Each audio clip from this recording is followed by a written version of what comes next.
Hello students, and welcome you all to the online module for a social history of England. In this module, we are going to learn about humanitarian movements which were established in Britain. First of all, we should know what is humanitarian movements. These humanitarian movements nothing but which were started to welfare of citizens of a Great Britain, especially for laborers, poor peoples, orphans, prisoners, and child laborers. For example, starting hospitals, homes for unprivileged peoples, legal system, laws, and acts. These humanitarian movements were started and established in the age of Dr. Johnson. This age was period between the years 1744 to 1784.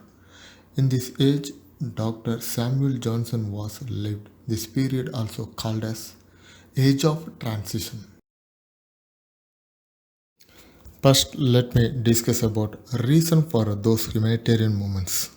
Already we learned that health and sanitation problems were arising due to the agrarian and industrial revolutions in Britain.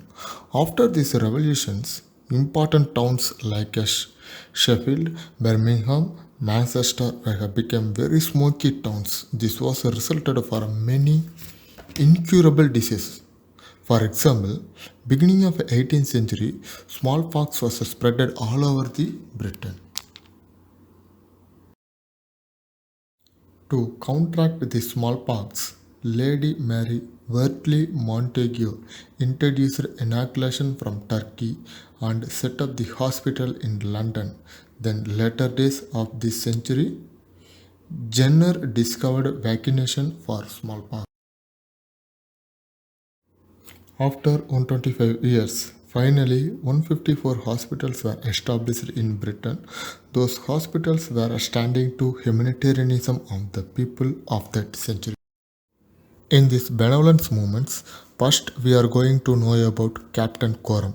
He was appalling infant mortality among the poor people, especially bastard children. He was worked for establishment of hospital for those children. He was also assisted by benevolent people like Handel and Hogarth. Finally, their effort was reached success. In 1745, the hospital was completed and opened. In this benevolence movement, next we are going to see how system of prison was reformed. General Aglathrop, a benevolent man, shook the attention of the people to the prisons. In 1729, he requested the parliament to inquire about the horrors of the prisons in Fleet Street and Marshalsea. Other humanitarians like John Howard and Elizabeth Fry joined and acted for the improvement of prisons and prisoners. Later, Aglathrop founded the new colony of Georgia in America to transplanted the many debtors and impoverished people and became a first governor of that colony. In 18th century, the entire legal system of England was confused. Punishments were imposed on accused was not at all equal for their rate of crime. The cruel code of English was enlarged the long list. In that list, many of offences were punishable by death. Horse stealing, coining, stealing in shops were considered as major crimes in that list. Next, we will see how police system was introduced into Britain. Many of humanitarians were opposed to death penalty for minor offences and also took steps to control the crimes, riots, and maintain order and peace in Britain. Finally, in 1829, Robert Peel introduced a police system and established it into entire country. Another great humanitarian movement was anti-slavery propaganda. This movement was started by William Wilberforce. England was involved in slave trade after the American colonies started their protections. In 1771, 58 ships from London, 23 ships from Bristol, 107 ships from Liverpool were sailed with the slaves to America. Nearly 50,000 slaves were transported to American textile industries. There was exchange between in those ships Negroes to raw meat, cotton, tobacco, and sugar. Dr. Samuel Johnson began his oppose for the slave trade. Then Horace Walpole also against this inhuman practice. Finally, William Wilberforce started anti-slavery movement in 1807. This movement achieved its aim in 1833 and abolished slave trade and set free to all slaves. In the same year, William Wilberforce died. In England, one more humanitarian attempt was made to improve the labours and poor people. Labours were abused continuously in Britain. To stop these abuses, work system was introduced. In the second half of the century, this problem was spreaded in many ways. Mass growth of a population kept down the market value of the labor, and wages for the labor were very low, but the price for essential goods are very high. To solve this problem, the Spen-Hamlet Act was passed in 1795. According with this act, laborers were receiving the relief fund. This act had not found the solution of the problem. First of all, the army of the paupers were increased. Next, no incentive for employers to increase the wages. Following this problem, in 1833, a commission of inquiry was appointed to study of the poor laws. That commission submitted their report in Parliament. In their report, they says lot of corrupt practices were associated with poor law administration.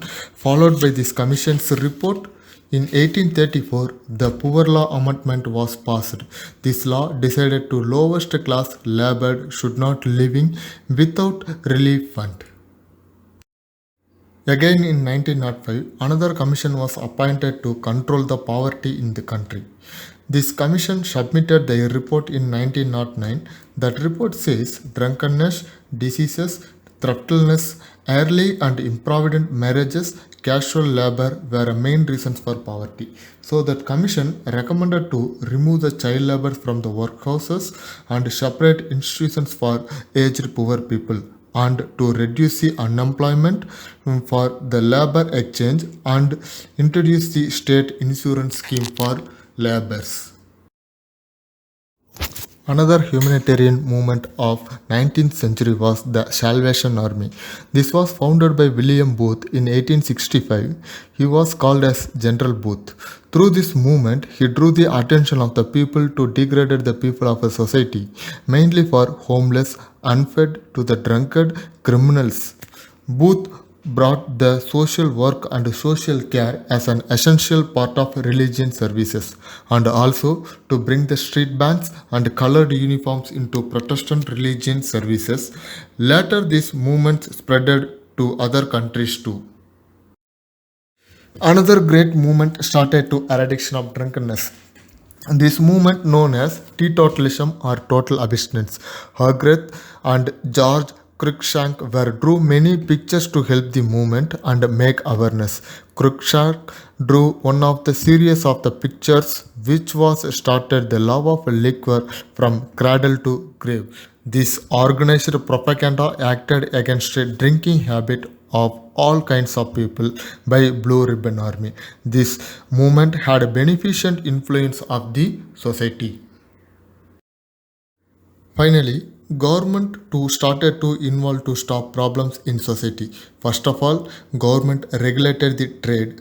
House of Commons made trade unions legal. So many of working class associations were grew up as a result of these associations. Lot of problems and grievances were addressed themselves and number of factory acts were passed to the welfare of laborers.